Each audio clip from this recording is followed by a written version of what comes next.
Photos have always been important to me. Ever since I was a little kid, I used to surround myself with photos all over my room and my bedroom. I absolutely loved them. And as I grew up, nothing changed whatsoever.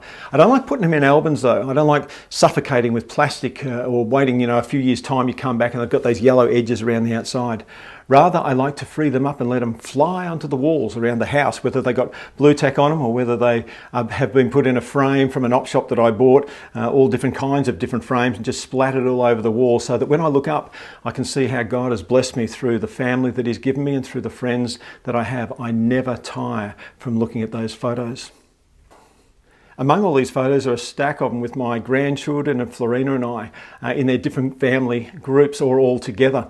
My favourite one is at the bottom of the stairs. Each day I walk down the stairs as I head off to go outside, and this picture is at the bottom of the stairs, and I always say hi to the kids and I always give my wife a kiss before heading off for the day.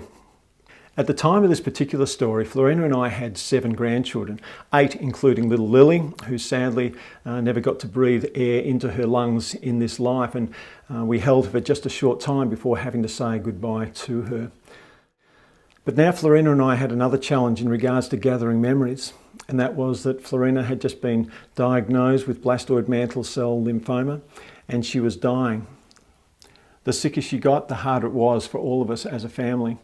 And eventually she collapsed in my arms here one day at home, and we took her back to hospital for the last few days of her life. Incredibly, the hospital allowed me to stay in the room with Florina. They even put a bed beside her bed so I could sleep there at night and nurse her. And then they allowed my children to come in, my 3 kids each day. But even more amazing was the fact that one day they approached us and said, "How many grandchildren do you have?" And we said 7.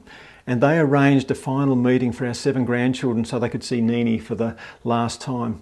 And the footage that I got in that meeting with the grandchildren and with Florina was amazing. All she had left was her right arm that worked and her smile that worked beautifully too, and her voice. And the conversations that were had were just beautiful during that time. My son Samuel, his wife Liv, was pregnant with their 3rd child at this time too. But nobody out in the outside world knew because we were in lockdown, so nobody'd seen her. Nobody had any idea whatsoever. So it was just a secret within the family. Now Florina knew that she was never going to see this child, and that was really, really hard for her. But Samuel and Liv had a lovely surprise in mind for her. And in the course of what was going on that particular night when we were in the hospital, they told me to go and lock myself in the toilet and turn the taps on as loud as I could so I couldn't hear anything. I had no idea what they were going to do, so I did that. I couldn't hear anything. And in a minute or two, they called out, "Okay, you can come out now." So I did. And all 3 of them had smiles on their face and said, "What?" And Florina said, "Well, I know the name of the child, whether it's going to be a boy or a girl, and you don't. And you'll have to wait until the child's born." Beautifully, Samuel and Liv had told Florina what the name of the child was going to be, whether it was a boy or whether it was a girl. Interestingly enough, Florina didn't really love the boy's name, but she loved the girl's name, and the girl's name was Brinley Joy. And apparently when they told her, she just looked up and said, "Brinny Joy, I love it." So Brinny Joy she is to us.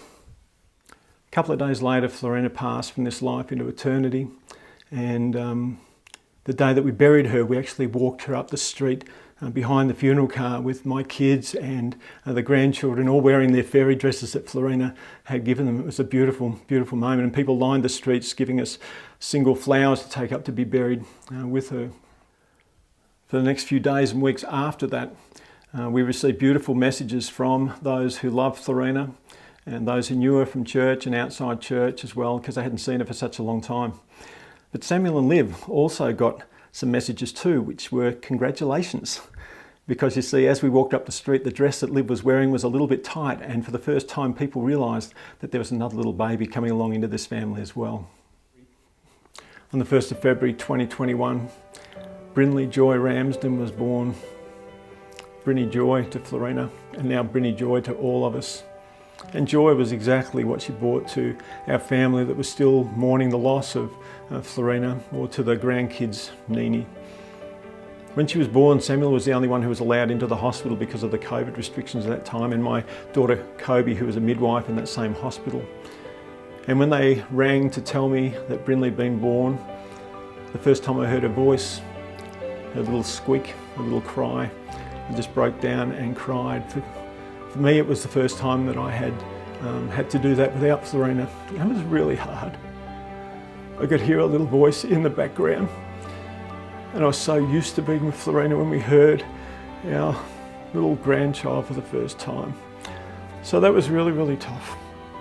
And I remember hanging up the phone and very quietly under my breath at first and then out loud, just saying, Brynny Joy, Brynny Joy.